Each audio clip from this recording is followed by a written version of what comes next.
terakhir untuk hari ini adalah ANCOVA alias Analysis of Covariance ya.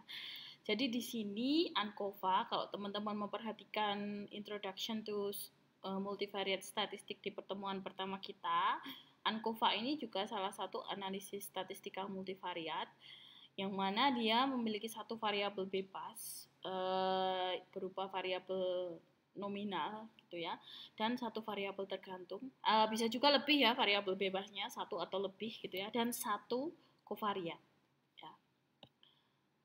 Nah, jadi tujuan dari ANCOVA ini adalah untuk menguji apakah ada beda signifikan antar grup gitu ya. Jadi perlakuan kita ini mempengaruhi signifikan suatu variabel tergantung setelah mengontrol varians dari variabel kovariat begitu. Nah, kovariat ini adalah satu variabel kontinum yang dia ini berasosiasi atau berhubungan dengan variabel tergantung. Contohnya apa? Misalnya kita hendak melakukan intervensi ini. Intervensi tadi misalnya minuman ya, kopi, teh, air putih. Pengaruh minuman terhadap mood ya. Atau terhadap konsentrasi misalnya. Oh, ternyata dari hasil studi literatur kita menjumpai bahwa konsentrasi ini ternyata juga dipengaruhi oleh mood. Ya. Oleh karena itu kita merancang suatu penelitian eksperimen ya, di mana kita memberikan perlakuan berupa teh, kopi, dan air putih. Jadi kita buat 3 kelompok. Satu kelompok kita beri teh, satu kelompok kita beri kopi, satu kelompok kita beri air putih. Kemudian kita air putih ini sebagai kontrol ya tentu saja. Kemudian kita cari pengaruhnya terhadap konsentrasi. Tapi di sini secara statistika, karena mood ini juga mempengaruhi konsentrasi, maka kita juga mengontrol mood. Ya, mengontrol ini ada kaitannya dengan korelasi parsial gitu ya. Jadi mengontrol itu adalah kita ingin mengetahui pengaruh minuman terhadap konsentrasi dengan menghilangkan varian-varian yang dipengaruhi oleh mood gitu ya. Karena kita tahu dalam proses konsentrasi itu ada juga hubungannya dengan mood. Jadi mau moodnya positif, mau moodnya negatif, pengaruh dari air minum terhadap konsentrasi itu hasilnya sama. Ya. Karena kalau tidak dikontrol bisa jadi mau air minumnya kopi, mau teh, mau air putih. Tapi kalau moodnya jelek, nanti hasilnya bisa bervariasi. Yang seharusnya kopi ini membuat konsentrasi lebih tinggi, tapi karena moodnya jelek, tetap tidak jadi signifikan pengaruhnya begitu. Nah, oleh karena itu kita hilangkan si mood ini supaya kita bisa mencari gambaran yang lebih jelas bagaimana pengaruh air minum terhadap konsentrasi. Begitu.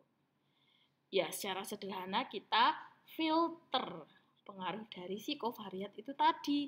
Kita ekskludkan dulu, ya kita saring supaya dia tidak mengganggu hasil analisis terhadap pengaruh manipulasi yang kita lakukan. Nah, hipotesis dalam ANCOVA adalah H0 mean group itu sama bahkan setelah mengontrol kovariat. Artinya tidak ada pengaruh dari variabel bebas ke variabel tergantung bahkan setelah mengontrol kovariat. Tapi hipotesis alternatifnya ada pengaruh yang signifikan dari air minum tadi ya setelah terhadap konsentrasi setelah mengontrol kovariat. Kovariatnya apa tadi? Mood. Begitu. Nah, asumsi yang harus dipenuhi yang pertama jelas, harus terdistribusi normal. Kemudian variasinya harus equal, alias tadi homogenitas. Jadi varians pada 2 atau lebih kelompok tadi, pada kelompok-kelompok perlakuan kita itu harus sama, harus homogen. Nah, kemudian semua pengukuran sifatnya harus independen alias independensi ya. Kalau di regresi menggunakan Durbin-Watson. Nah, kemudian hubungan antara kovariat dengan variabel tergantung itu harus memenuhi unsur linearitas, harus linear. Dan hubungan antara kovariat dan variabel tergantung itu sama untuk semua grup. Ya. Ini asumsi-asumsi yang harus kita penuhi. Nah, kemudian secara teori, cara kita melakukan ANCOVA itu seperti ini, begitu ya. Jadi kita mengadjust atau menyesuaikan sum of square total, kemudian sum of square group, dan sum of square error dari variabel bebas untuk menghilangkan pengaruh dari kovariat. Ya. Nah, ini secara hitung matematisnya kayak gitu. Ya. Nah, cuman kalau di Jamovi ini secara matematis seperti ini. Kalau di Jamovi nanti kita tinggal masukkan ke menu si ANCOVA gitu ya. Dari sana dia sudah melakukan itu sendiri gitu ya. Jadi pada intinya dia menghilangkan pengaruh dari kovariat itu tadi ya, menggunakan sum of square total dan sum of square group itu tadi ya. Nah, untuk mengontrol kovariat, nilai dari produk atau SP dari DV dan kovariat harus digunakan ya. This is the sum of the product of the residual for both DV and the covariate. Ya, penjumlahan antara residual, baik residual dari variabel tergantung dan residual dari variabel covariat. Ya. Di notasi-notasi ini simbol-simbolnya X adalah covariat, Y adalah DV, I adalah subjek, J adalah grup gitu ya. Oh, berarti di sini X ini adalah covariat. Kemudian kalau ada Y, Y-nya di mana? Y itu variabel bebas. Untuk I itu adalah nilai individual, J itu adalah grup. Nah, ini kalau kayak gini memang masih susah dibayangkan ya. Jadi nilai untuk total sum of products-nya, jadi untuk melihat apakah pengaruh dari kovariat itu bernilai signifikan atau enggak, dari sini nanti kan kemudian kita ubah menjadi p-value ya. Nah, dihitungnya menggunakan ini. Rumus ini ya. Oke. Coba nanti akan coba kita tutorialkan dengan Jamovi, tapi pada intinya ANCOVA itu adalah meneliti pengaruh variabel bebas terhadap variabel tergantung dengan mengontrol variabel kovariat. Variabel kovariat ini adalah variabel yang sifatnya kontinum, yang dia juga mempengaruhi variabel tergantung kita, ya.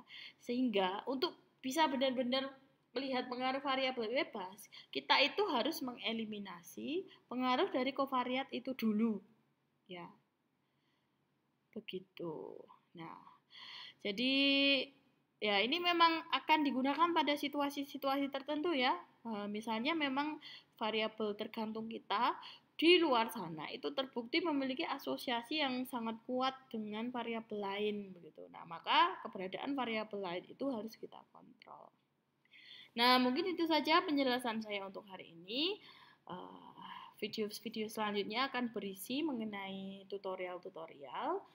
Harap disimak ya teman-teman, meskipun tidak kita gunakan untuk praktikum, tapi saya kira ketika nanti teman-teman melakukan penelitian eksperimen, baik itu di skripsi maupun di yang lainnya, video-video ini bisa cukup berguna bagi kalian. Terima kasih, saya tutup dulu kuliah kita pada hari ini. Selamat belajar. Wassalamualaikum warahmatullahi wabarakatuh.